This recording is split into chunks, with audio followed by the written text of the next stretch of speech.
What's up, YouTube? It's your boy Jarrell coming to you from Colossal Boxing Talk.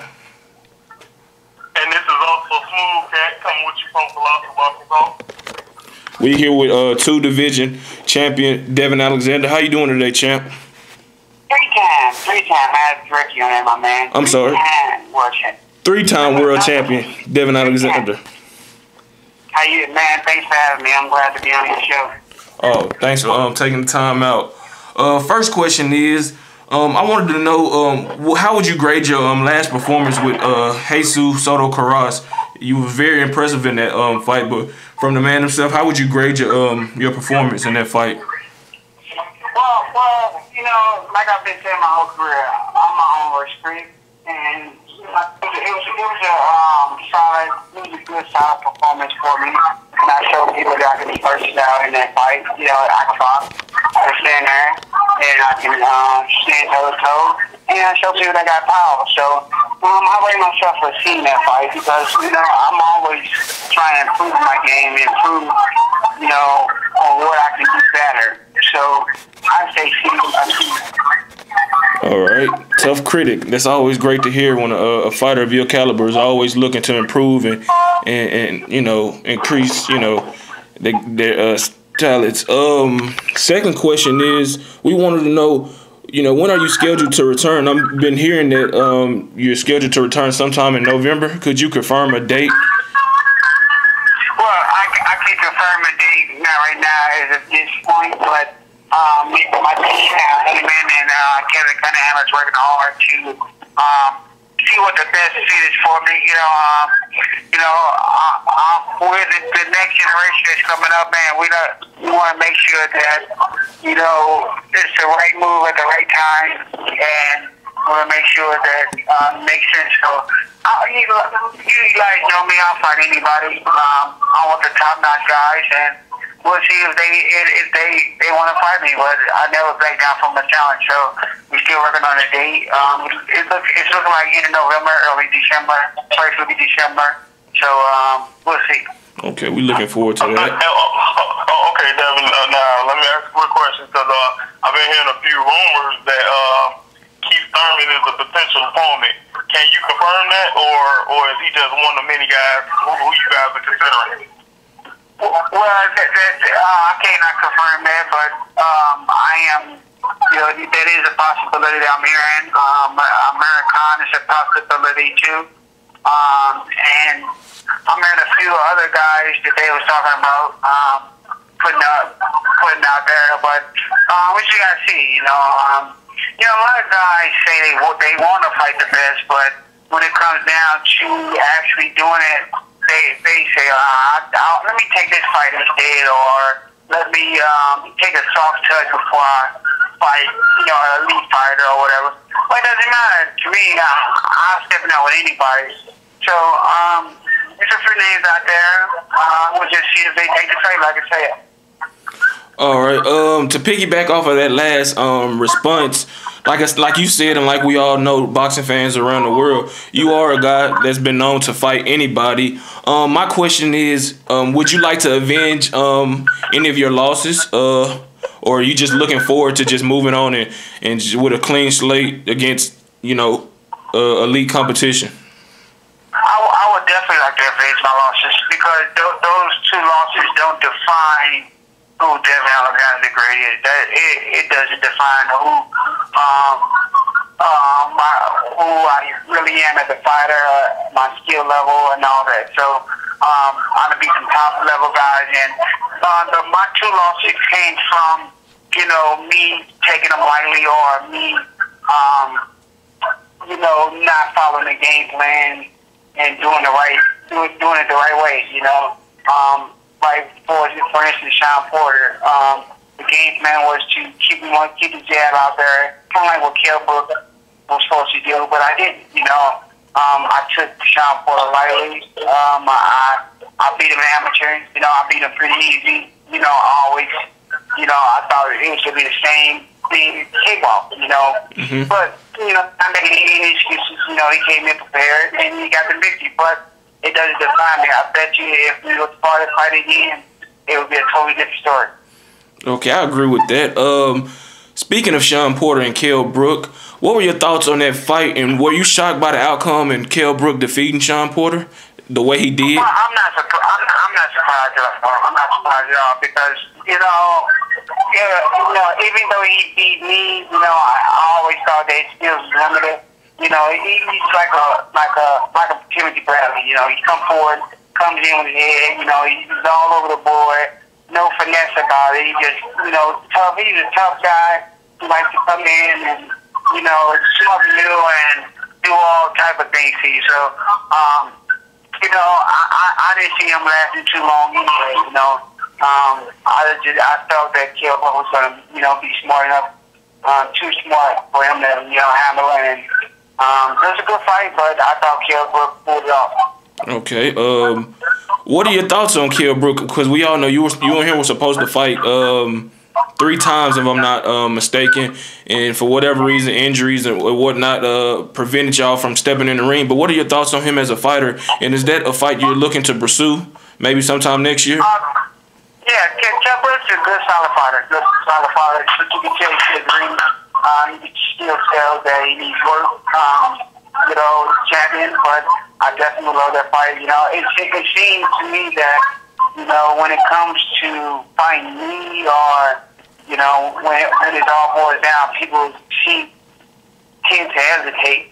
They tend to say, okay, I don't know which Devin Alexander I'm going to get. Maybe I'm going to get the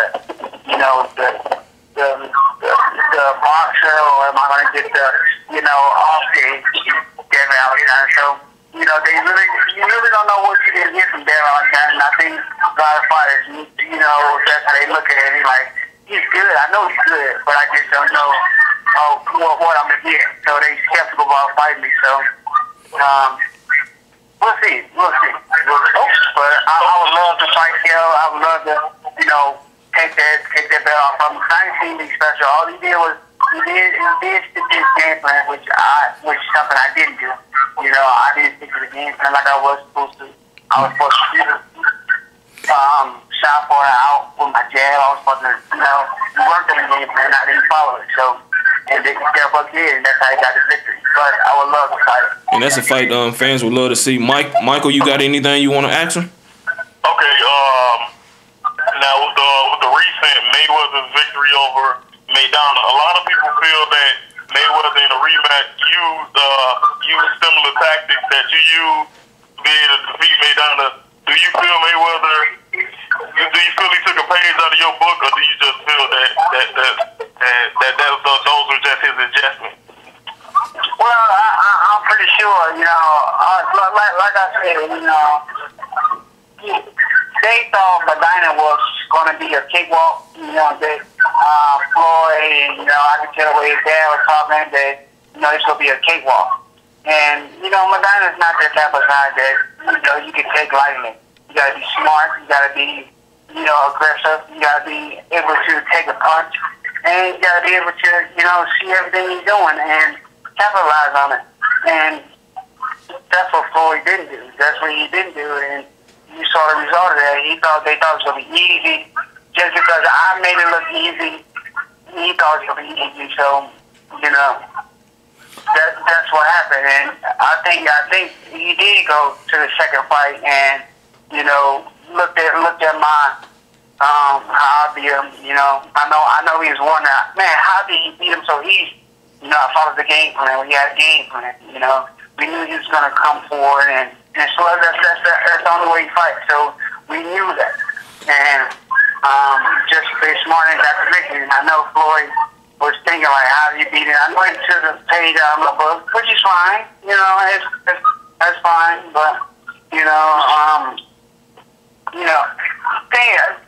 things happen. And Floyd knew that I beat him pretty easy, and I don't mind. I take it as a compliment. All right. Speaking of Floyd Mayweather, I know before the Maidana fight was made, the first one, he had tweeted out that you would be his opponent. Could you speak on that, or did that catch you off guard like it did the rest of the fight fans, or was that fight actually in negotiations, to potentially happen? Well, it potentially to happen, but actually I was contractual. I was contractual on fighting Kell Brooks, so I of course I couldn't do anything, but there was talks about me and fighting. I was a front runner for that, but like I said, I'm not chasing Floyd. I'm not. If it happens, it happens. If it don't, it don't. A lot of people chasing them and trying to get a big payday. But if I fight Floyd, I'm fighting to win. So if it ain't right, it ain't right. If I do fight him, I do. If I don't, I don't. I just want to, become one of the best in the world. So, that's all what that situation was.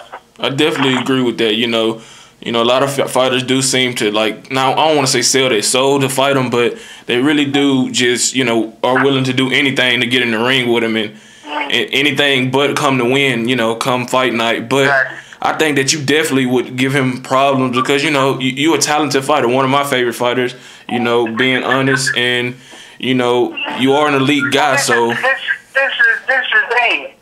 And this is not about not me being racial or anything, but Floyd's not going to fight, no black fighter. I don't care. He's not coming nowhere near it because first off, everyone that he has fought, he has had problems with. Everyone, from Shane to Plotty to Shabby Mitchell to everyone he has fought. Everyone he has fought, he had troubles with. And, I think black fighters give him too much trouble. I think he knows that. That's his best competition. And he's not going nowhere near, no black fighter. And I understand, he wants to go out. He wants to get out here with a clean slate. He's not going to fight nobody who thinks just as much as him, whose skill is just as much as him. So, I understand. It's a business. Mike? Okay. Hey, all right, quick question, Devin. Now, if you had a dream fight that you can be in with any boxer today, we'll say outside of Floyd, who would it be for you? Oh man, I would love to fight that guy, and I would love to fight Floyd because this is our era. This is our era. Of course, Floyd's on the way out, so it's gonna be my generation coming up, and then all eyes are gonna be on us. But I would love to fight Floyd because he's at the top right now. So everybody, I would love to fight Pacquiao. He's at the top. Everybody who wants to be great wants to fight top fighters, and that's what I want to do. If it happens, it happens. If it don't, it don't. Another question. Go ahead, Mike. Another quick question. Now, I remember. I think it was maybe 2 years back. I remember you writing Mayweather directly on Twitter and telling them to step up and fight Pacquiao. Now, do you think it's a bit of him being scared or just the politics of boxing why that fight hasn't happened?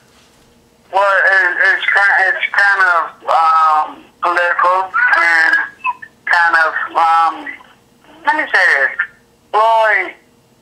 Floyd is smart. He's very smart, and he knows who brings what to the table, and he's not going to put his career in jeopardy if he knows he can't beat that person. So, that guy, like I said, is softball. Floyd hasn't fought many softballs. Even if he did, he had troubles with him. Sound like Cha-Cha Pulley. He had troubles with softball. Jab judo, he had trouble with that. So he's not trying to really fight a softball. He's not trying to really fight,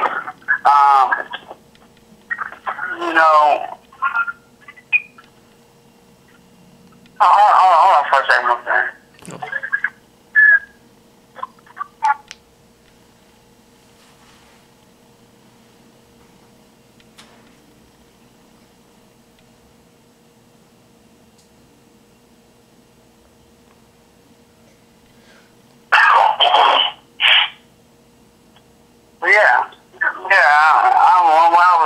I'm sorry about that. That's okay. While I was talking to you, some guy just sitting here just videoing me for some reason. I'm like, what the hell? but yeah, like I said, you know, it just depends on the situation. And Floyd, I think he does want to fight him, but he just don't know what kind of Pacquiao he's going to get.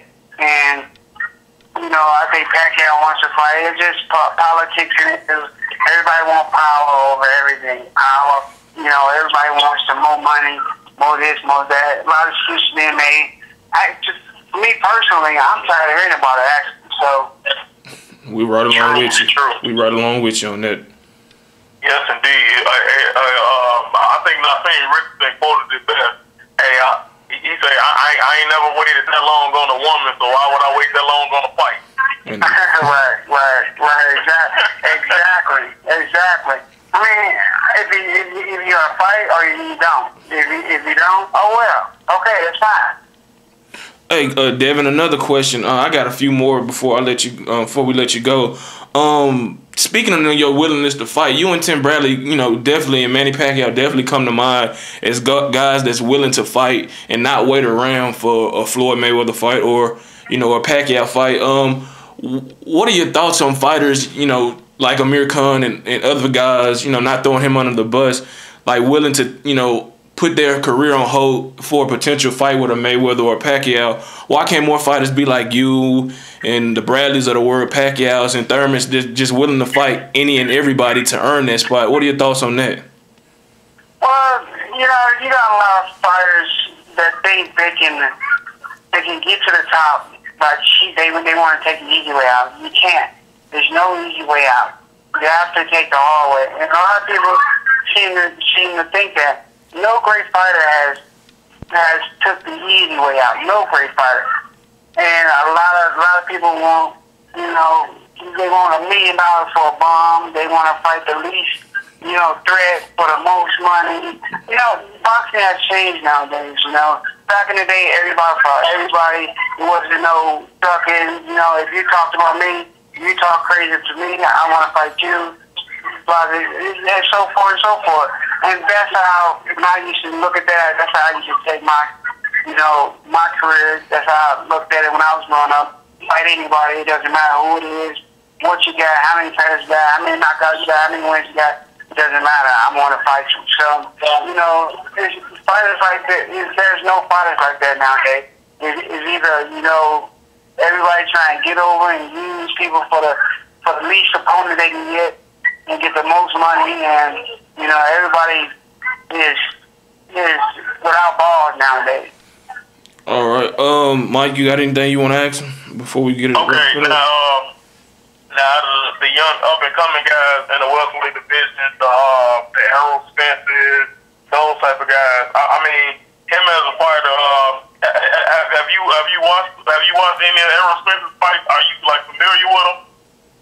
I am familiar with him. I think I did see him fight a couple of times actually, and he's good. He's a good, solid fighter. I like him a lot. Humble kid, and I definitely like him a lot. I could definitely see him being champion one day.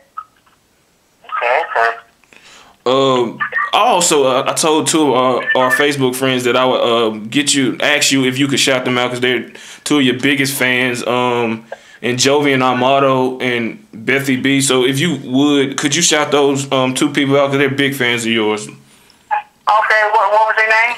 The first one is Jovian Amado. Okay. And Bethy B. Shout out to Jovi Amado. This is Devin Alexander. I appreciate the support, and you know I hope you continue to support me.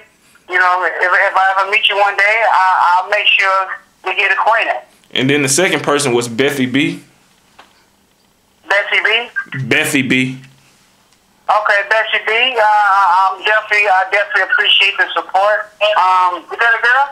Yes. Yeah. I definitely appreciate the support, and you know, it's not normal. I mean, you don't see too often women into sports or boxing, and I love to see that. And I just thank you for your support. They'll be glad to hear you say that. And Mike, you got anything else before we wrap it up?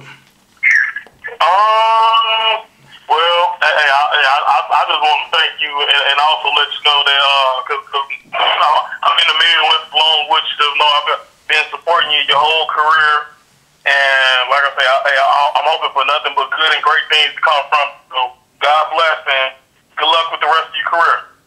Well, I appreciate that. Me personally, I'm just taking it one fight at a time. You know, I grew up very, very rough, so you know. I take every step that I take very humbly. You know, I'm a humble guy. You know, everything that I've got, I got from God, and you know, I just take it one day at a time. You know, I'm no better than nobody. I want to be the best one day. I will be the best one day. I'm 27 years old, and I'm just young. People forget that I am just 27. They think I'm, you know, way older because I had success early in my career, but I'm just 27 and I'm just in my prime. So you guys have not seen the best of Devin Alexander yet. Hey, and we look forward to you fighting again. And I second what Mike said. You know, I'm a big fan of yours, and I wish you nothing but the best of luck in the rest of your career. And we look forward to seeing you fight again in December, and looking forward to seeing you doing great things. So we want to thank you again. Have a great rest of the day. And maybe we get to interview you again when you get a fight set. Okay, I appreciate that. Anytime you guys need me on, let me know. You know, you guys got a fan now. All right, thank you. Thank you, man. We truly appreciate that. No doubt, no doubt. All right, bye.